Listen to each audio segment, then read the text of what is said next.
I have a friend and coworker who asked me if I could take a look at their backup chainsaw. I said yes, of course, and brought it home. Now, I don't know why, but normally they would tell me what's wrong with it, but this time I wasn't given any information. Now, personally, that's how I like it. It allows me the opportunity to find out myself, except this time, after diagnosing it, I ended up being confused as to what the original problem really was.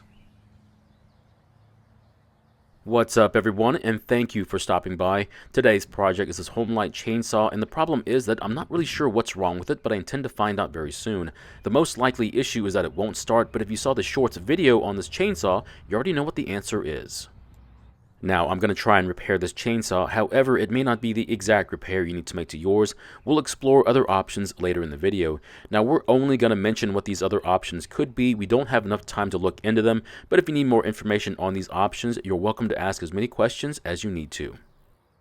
In general, chainsaws have a terrible life. They're kept in their cases for months at a time until something needs to be cut down or limbs need to be cleared after a storm. They're typically stored with fuel and bar oil from the last time they were used, which is something I would not recommend doing. The worst part is that when you do need them, you could be under some sort of stress, like after a natural disaster or a major storm event, and sometimes you're not thinking straight. What I mean by that is if the fuel tank happens to be empty, you'll need to measure out some 2-cycle oil and mix it with your gasoline, but this type of situation can cause you to mix too much or maybe not enough oil, which will then hurt your engine. The first thing I want to do is to see if the engine has been damaged by using fuel that did not have enough oil in it. After slowly pulling on the rope, I can feel each compression stroke from the engine, so I'm pretty certain that it's not damaged and has enough compression to run. If yours doesn't fight back that much, I would consider using a compression tester to find out for sure how worn out the engine is. If you need more information about a compression tester, there should be a link in the description. The next thing I want to check on is whether it has some fuel in the tank. This is when I noticed that some of the screws are missing from the recoil assembly. So either they came out by themselves or someone lost them when it was last taken off. I hate to say it, but to replace these 2 screws, it will cost about $7. So mistakes like this can be kind of expensive. After being sprayed by fuel, when I loosen the cap, it's pretty obvious that there's plenty of fuel inside the tank. Now it smells fresh, and the person who gave it to me is someone I can trust to mix their fuel correctly, so I'm going to try and start it with what's inside the tank.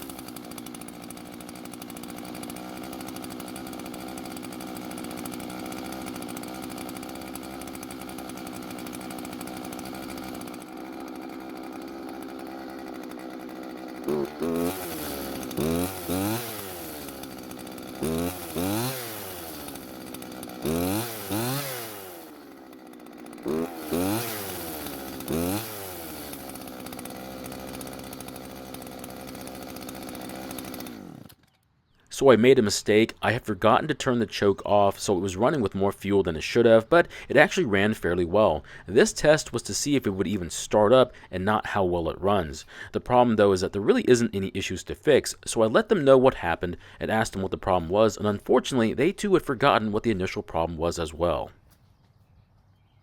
The only issue that I could come up with is the old purge bulb. Now they're typically clear or a light shade of red, but as you can see on this one, it's a very dark brown. When they get to this point, they can crack at any time. In fact, there's a small spot on the top of it that looks like it's the beginning of a crack. The first thing I want to do is to drain the fuel from the tank and the fuel lines. However, after pouring out the fuel, it's very obvious this fuel is rather old. The color is very dark and it has a light brown color versus a blue or green tint. I'm very surprised this engine even started and ran as well as it did with this at the tank.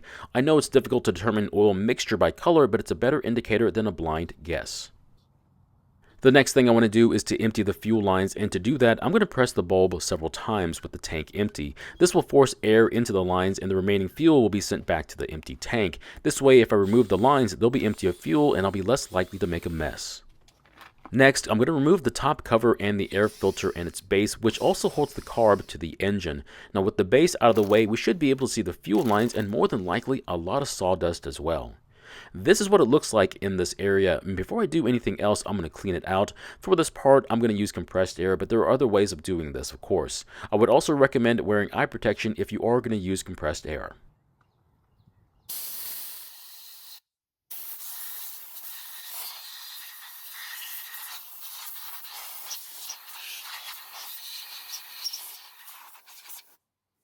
As you can see, it's not perfect, but it's a lot better looking now, and I don't have to worry so much about getting sawdust in the fuel tank. The only thing is, I've never seen this style of fuel line before. Not only that, but these lines look and feel like they're brand new, especially looking at the line that has the fuel filter on it coming from the tank. This fuel filter is also an aftermarket one, so I'm guessing the lines have been replaced recently. If I slip off one of the lines from the carb, I'm even more convinced that these lines are in really good condition and they do not need to be replaced. For your information, this line is the filter line and connects to the top port on the carb. Then the fuel travels through the carb and out the lower port to the shorter port on the bulb. The fuel will then partially fill the bulb and then leave through the longer port back to the tank. To remove the bulb, we need to squeeze the two tabs on the top and bottom of the base on the bulb. You might have to use two hands to make this a little bit easier. Now once loose, we can then disconnect the fuel lines, starting with the one on the shorter port, followed by the one on the longer port. So here's the original bulb, and next to it is a replacement that, if bought by itself, is a whole $5. The only problem is that I have an excessive amount of bulbs which only cost 10 cents each. If you've seen any of my videos, I think you know what I'm about to do. What I'm going to do is replace just the bulb and not the entire thing. I do want to inform you the bulbs do come in two different sizes, and this one is apparently the wrong one as it's too big, so I'll need the smaller one.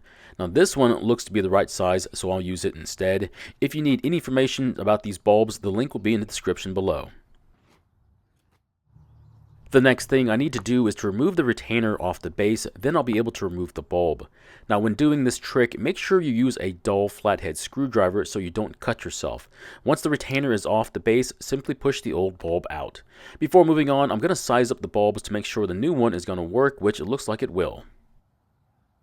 So I got a comment in one of my last videos where they said I didn't need to glue the retainer back onto the base and they can be simply rebounded to it. So I tried it without the bulb and it does seem to be holding well, so I'll do the same test again, this time with the bulb, and the results are a little bit different. It seems to be holding, but it's not tight like it was before I removed it. That's the reason I use the glue. I need to ensure the retainer is holding tight against the base to make sure the bulb isn't going to leak fuel. So this is a small amount of 2-part epoxy, and I need to make sure I mix this really well, otherwise it won't cure correctly. I'll mix it for about a minute, and I want to make sure I mix it in a larger area than when I first started. Now after a minute, I'll then start to apply a small amount to the outer edges of the base and not to the bulb. Once I get a thin layer around it, I'll then put the bulb and retainer back to the base. Now I could leave it like this to cure, but I want to make sure the retainer is pressing against the bulb so it seals to the base.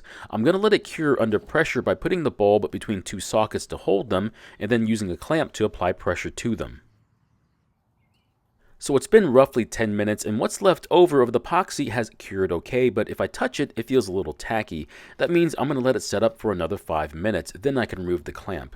I'm sure there are other ways to apply pressure to it, such as using rubber bands or even using weights, but I find the clamp to work exceptionally well. After testing it, it seems to work just fine. Next, I'll install it into the saw. The first line I'll be installing is the line that comes from the carb, which will connect to the shorter port on the bulb. That means the fuel line that comes from the tank will connect to the longer port. After the lines have been connected, I can then install it back into the saw. It only goes in one way, so pay attention to the notch between the tabs because it faces the choke lever. Now that everything has been reconnected, we can put the saw back together. I know that some of you might be saying to yourself that I should have replaced the fuel lines since I replaced the bulb, but how I see it is that I'm not going to do needless work. The lines felt perfect, they were still soft, and showed no signs of cracking.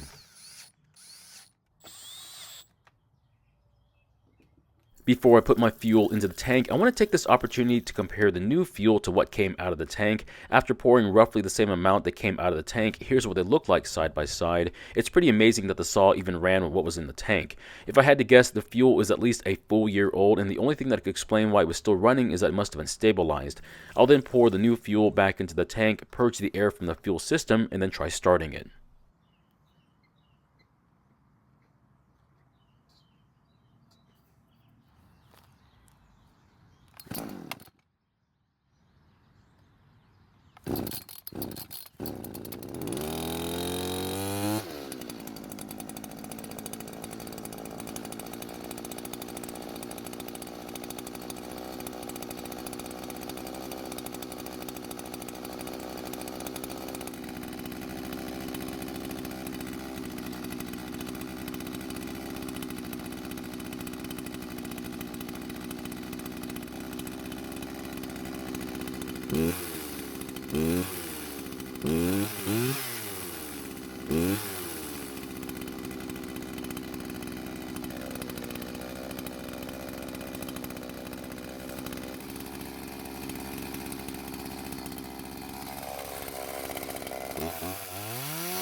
So I finally remembered to turn the choke off this time, and it seems to run and cut really well. I'm still confused as to why this chainsaw was even given to me to look at, because it didn't appear that anything was wrong with it, besides the chain being off the bar.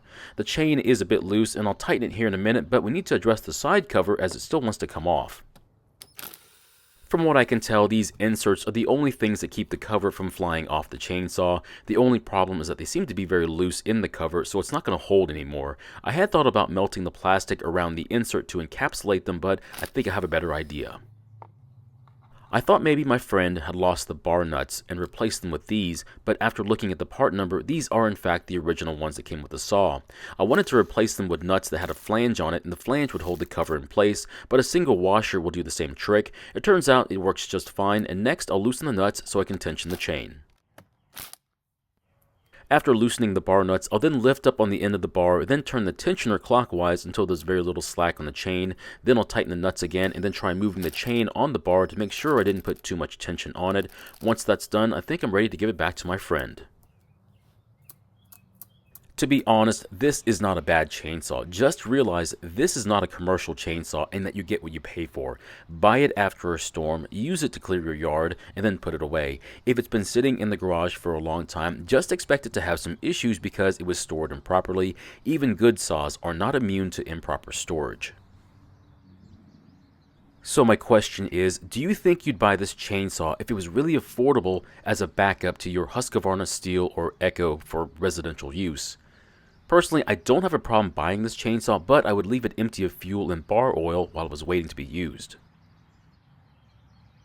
Thank you for watching. I really do appreciate your time here. Please feel free to ask me any questions about this project or your own projects, and I hope to see you in the next video.